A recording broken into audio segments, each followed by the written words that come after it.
In this video, we'll be looking at some G.I. Joe classified customs and kitbashes.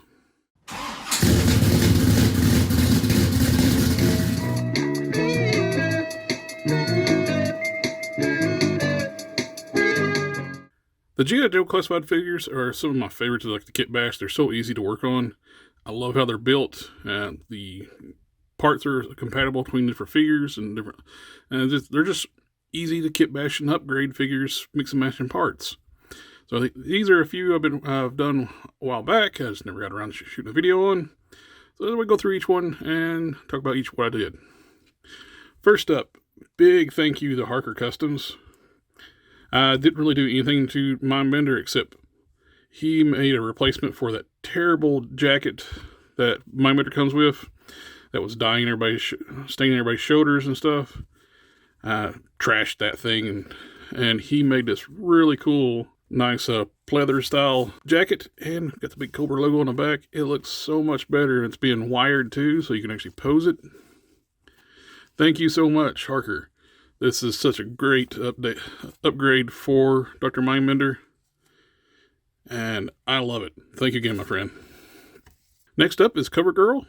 CoverGirl was basically started out with just a repaint and detailed out her outfit, put some washes, some dry brushing on, had to fix her shoulders. Mine had the issue where the bicep swivels would not stay on, so I ended up doing some modifications to them, using some O-rings and some Dremel work, and now they work just fine and actually don't pop off the figure.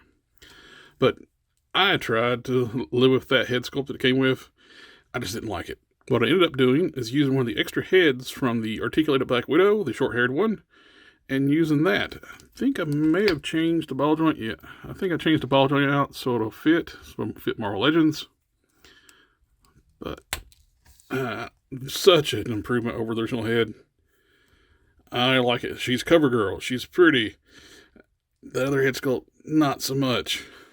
And I wasn't really going to display my Black Widow. I keep wanting to call her Scarlet for some reason. Scarlett Johansson. But this is such a great head sculpt for CoverGirl.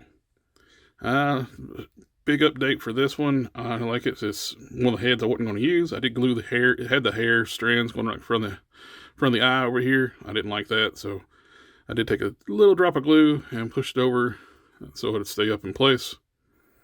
Good update there. And for Lady J, I actually mixed and matched the first release and the retro card. I used the first release lower body, so they have a darker green, a little more detail on the paint job on those. I did also apply a wash to the legs to make them even darker. And the lighter green, get a little more closer to her cartoon accurate. And such a better paint deco on that head from the retro card. Great update. And I gave her one of the grease guns from the Tiger Force Duke.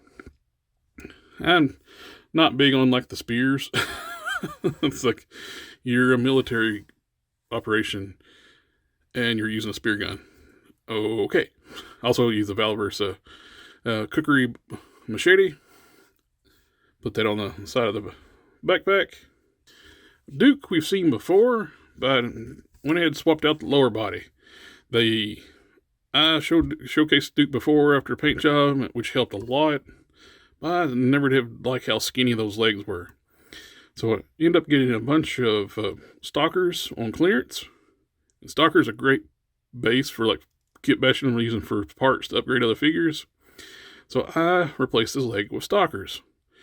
Did a wash on those, painted up the boots, sanded the hinges so I can paint them and they prepped for a paint rub. And now he don't have like he has little tiny skinny legs.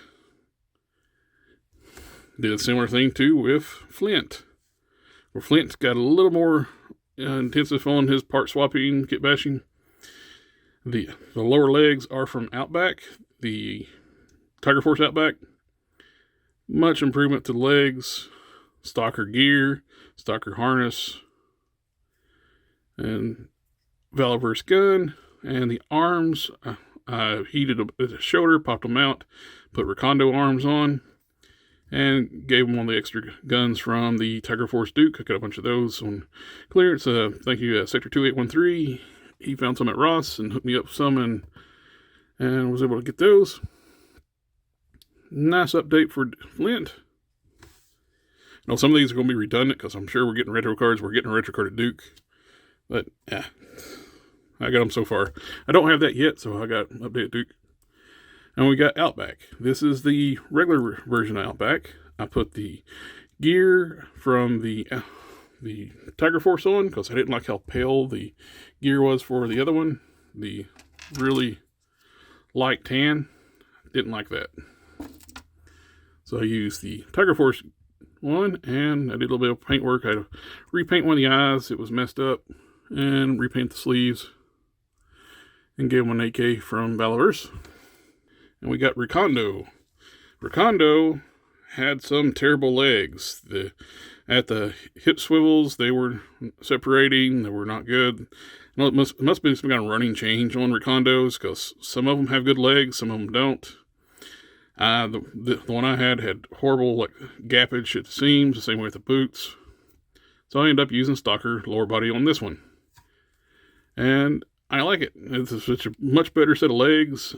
I don't know why they try to re-engineer the legs on the Recondo, which the pegs are in the boots instead of the shins. It's reversed than what they normally do. Normally the pegs are in the shins and the boots have the socket.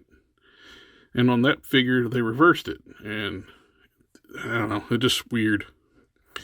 But just a quick little update for that. And much improvement, much better legs for Recondo. And we got Lowlight. Lowlight was one of my favorite figures as a kid. I don't know, there's something about the deco and the look of the character. I always loved it as a kid. So I had to get a Lowlight.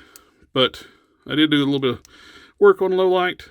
One, I did not like these goggles. I don't like how they go to a point on the side. I wanted them to be flat. And I don't know why they couldn't do translucent plastic for the goggles. So I happened to be at Ross's during Christmas time, and I saw a McFarlane, some kind of winterized Batman figure, and he had translucent red lenses on the figure, and they're removable. I only had to paint the straps black. They were gray, but you have translucent red lenses, and they're just shaped more like what traditional for low light. I did apply a wash to the figure, and one thing that was bugging me too, the way they did the ab crunch, they put it right in the middle of this belt buckle, this buckle on his vest, and that silver on that side where it's broken on the ab crunch. I don't know why they just didn't make the ab crunch wider past that, and it wouldn't have broke any of the sculpt.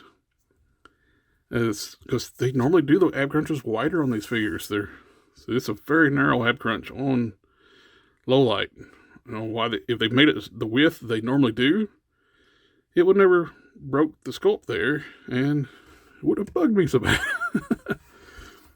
But with doing a little bit of wash, changing out the goggles, did I do a touch up on the beanie because there's some flesh tone poking out through, so I had to repaint that a little bit. But overall, I'm happy with how it turned out. Then we got Chuckles. I replaced the head. I wasn't crazy about the head sculpt. The head sculpt, just didn't look like classic Chuckles.